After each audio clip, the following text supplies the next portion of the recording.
c'est Kublai depuis Vladivostok en Extrême-Orient russe. Aujourd'hui est le jour d'inauguration de la saison de drift. Ça y est, il fait beau, on est au mois de mai. On sort nos voitures plaisir et aujourd'hui je t'amène découvrir la culture locale, du sport automobile et de la voiture japonaise. Allez, c'est parti, on a une Toyota Supra turbo compressée. C'est la version RZ, donc on voit l'échangeur ici. Alors dites-moi dans les commentaires, les passionnés, ce que vous en pensez. Ça c'est vraiment la légende des voitures japonaises. Je pense pas qu'il y ait une voiture japonaise qui soit plus légendaire que la Toyota Supra. Alors effectivement c'est une automatique, mais ça reste quand même une jolie voiture. Et là on a une Nissan Skyline R33, autre légende des années 90. Là ça aussi c'est une voiture typiquement japonaise, une Crown. Là on a une Chaser. Là aussi, voiture typiquement japonaise, une Lexus. Ça c'est pas trop mon style mais c'est toujours sympa. Là on a une Toyota Mark X.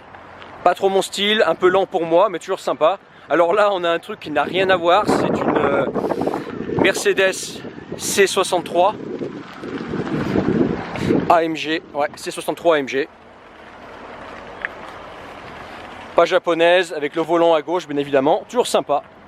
Là on a une autre Toyota Chaser avec l'intercooleur. Un Toyota Mark II, autre légende du drift. Là pareil, un Chaser, l'intercooleur, autre légende du drift. Alors c'est pas un intercooleur en français on appelle ça un échangeur. Et moi sur ma voiture j'ai également un échangeur Grady comme ça.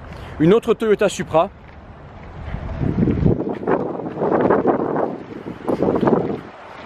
Automatique, c'est dommage. Moi je préfère les boîtes manuelles pour les Supra. En fait les spécialistes savent que les Supra c'est vraiment la voiture, ça prend de la valeur, c'est un truc de fou. Mais par contre si tu as une boîte auto, elle sera beaucoup plus moins cotée. Les plus cotées ce sont les versions turbo bien évidemment. Atmosphérique c'est un peu lent. Et avec la boîte manuelle. Mais ça reste une très bonne voiture et ça je pense que rien que celle-là, si tu veux te l'acheter, ça va te coûter dans les 40 000 €. Pourtant c'est une voiture qui a je sais pas, 28 ans. Là une autre Toyota Chaser.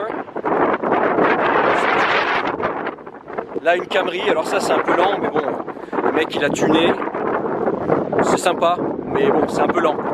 Là on a un truc qui n'a rien à voir, ça c'est une BMW M5. Alors ça évidemment ça vient pas du Japon, hein. Ça c'est une vraie voiture allemande avec le volant à gauche. Tu vois beaucoup de voitures comme ça à Moscou, à Saint-Pétersbourg. Si tu aimes bien les voitures allemandes, c'est plutôt au nord de la Russie, à l'ouest de la Russie que tu vas trouver ce genre de véhicule. Mais moi j'aime bien quand même, hein, j'aime bien les Allemandes aussi. Même si je suis tombé vraiment fan des japonaises. Là on a une Subaru ultra rare. C'est une SVX. Et je connais le gars d'ailleurs, je connais le propriétaire de ce véhicule. C'est hyper rare. La seule fois où j'en ai vu une avant de voir celle-là, c'était dans les jeux vidéo, Gran Turismo. Là on a une Toyota Altezza. J'adore cette voiture avec un kit élargisseur là. Automatique, ça c'est un peu dommage, mais bon c'est toujours sympa. Là on continue. Là on a une Subaru Impreza WRX. J'aime pas trop comment il a fait, ça fait un peu kéké, je trouve, ça fait un peu too much pour moi. Mais bon, chacun ses goûts. Dis-moi dans les commentaires ce que tu penses de toutes ces bagnoles. Et mets un like pour toutes ces bagnoles. Là on a un Nissan Laurel, autre légende du drift. Là une Skyline R33. Là on a une Mazda RX-8 avec un moteur rotatif, invention allemande, le moteur Wankel, qui a été repris par Mazda dans les années 70, même 60 si je ne me trompe pas. Dis-moi dans les commentaires si t'en sais plus. Et qui est allé le plus loin dans le développement du moteur Wankel. Là Toyota Crown, c'est pas trop mon truc. Là une Nissan Skyline R33, très très belle. Alors elle n'est pas en super état mais c'est sympa quand même. Là on a une autre Toyota Altezza, légende de Gran Turismo. Et là on a une Honda S2000. avec un kit, alors ça je sais que c'est un kit japonais. Moi je suis pas fan, hein, je préfère la S2000 quand elle n'a pas de kit. Là il y a un kit élargisseur, pareil c'est un petit peu trop pour moi, un petit peu trop tuning pour moi. Là il manque un aileron, là tu vois, déjà il faudrait lui mettre un aileron je trouve. Et puis le kit là ça fait vraiment trop quoi, c'est vraiment beaucoup trop pour moi, un petit peu trop bling bling pour moi. Mais bon, ça reste une voiture légendaire et ça pareil, maintenant les prix ont flambé pour ce genre de bagnole, t'en as au moins 25 000 € ça coûte maintenant. Alors dis-moi dans les commentaires ce que tu penses de ces voitures. Si tu n'es pas un passionné et que tu t'en fous des voitures, bah partage cette vidéo avec des gens que tu connais qui aiment les voitures, parce que là c'est quand même des voitures très rares qu'il est difficile de trouver en Europe. En fait l'avantage de Vladivostok c'est qu'on n'est qu'à 800 km du Japon, donc en fait c'est facile de faire venir, enfin c'était facile de faire venir des voitures japonaises ici quoi, et puis des pièces etc. Ce qui fait qu'on a une culture locale du sport automobile très tourné autour de la voiture japonaise et du drift. Alors moi le drift c'est pas trop ma discipline, moi je préfère le rallye, mais ici c'est pas très développé, ici c'est pas mal drift et time attack. Donc time attack en fait si tu veux c'est tu es sur un circuit et celui qui gagne bah, c'est celui qui fait le tour du circuit le plus vite quoi. Voilà, donc si voilà, c'est ça le time attack en gros. Mais moi je suis plus rallye et il n'y a pas ça ici, et peut-être qu'un jour bah, je ferai quelque chose pour développer ça ici. Alors je sais pas si tu vois bien parce que ça brille un peu, mais là il y a en fait des cartes qui sont derrière ces baies vitrées là, et tu peux faire du kart également à Vladivostok. Voilà, tu vois, tu as des cartes. Il y a des compétitions de cartes. Alors je pense pas que tu verras bien parce que ça brille vraiment avec la lumière là.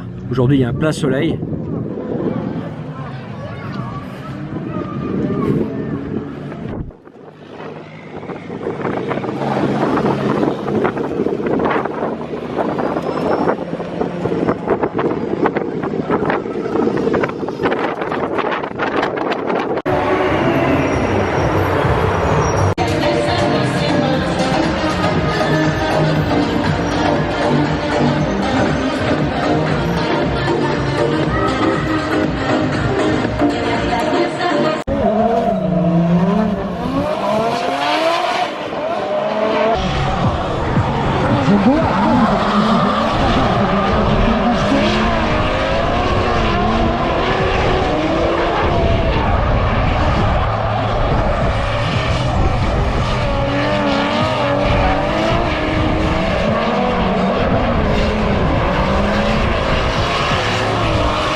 Bon bah tu vois là il y a un accident, il y a un pilote qui a perdu le contrôle de son véhicule.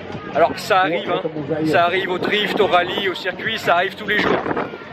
Ce que je te montrais tout à l'heure là, tu sais les kartings de kart là. Alors ça c'est bien si tu as des gamins et que tu veux leur apprendre très jeune bah, les trajectoires, les transferts de masse, les distances de freinage. Comme ça bah, quand ils auront une voiture entre les mains, quand ils auront la possibilité d'avoir une voiture, donc 16 ou 18 ans ou peu importe où tu es, bah, ils sauront au moins maîtriser le véhicule. Alors bien évidemment ça c'est des professionnels et dans ce cadre là les accidents ça arrive tout le temps, mais sur la route si tu mets par exemple une voiture un peu puissante dans les mains d'un jeune, faut mieux qu'il ait des notions de pilotage parce que ça peut aller très vite. Вот так вот. Обещали много дрифта и со всеми поехали. Вот тут решающий сейчас важный заезд. Свои позиции очень сильно укрепить.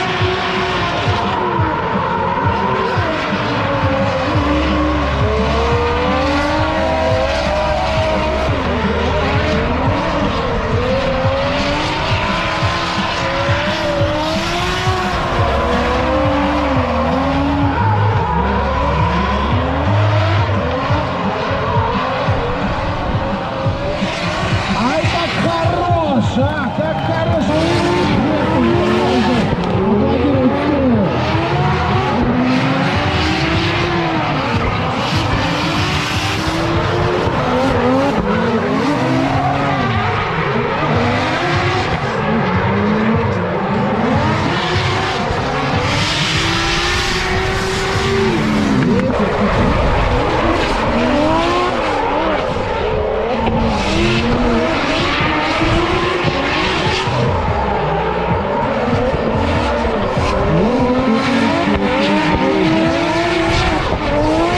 стоит бульдозер, цепился своего соперника.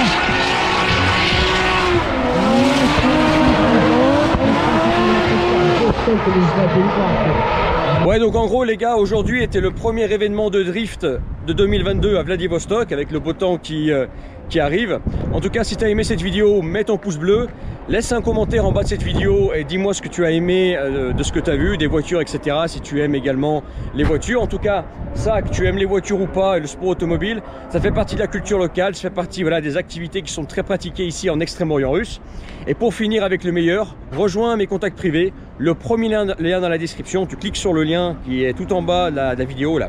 Tu as un lien dans la description, tu rejoins mes contacts privés, comme ça tu es sûr de ne pas louper toutes les informations, les messages privés que je t'envoie qui sont pertinents pour toi pour faire ta vie ailleurs. Si toi aussi tu veux te barrer de la France, Suisse, Belgique et faire ta vie ailleurs pour gagner en qualité de vie et être bien, c'est là que ça se passe, ok? Voilà, Extrême-Orient russe ou partout dans le monde, finalement, ce qui compte, c'est gagner ta liberté géographique pour que tu aies le choix de vivre là où tu veux. Voilà. Moi, par exemple, je suis très bien en Extrême-Orient russe. Il y a plein de trucs que j'aime bien ici. Si tu suis la chaîne, tu as pu le voir avant. Et si tu découvres cette chaîne, je t'invite à t'y abonner. Et comme ça, tu verras d'autres vidéos et de contenu dans ce sens. En tout cas, ce qu'il ne faut pas louper, c'est mes contacts privés. C'est le premier lien dans la description. C'est les messages qui sont pertinents pour toi t'expatrier et faire ta vie ailleurs.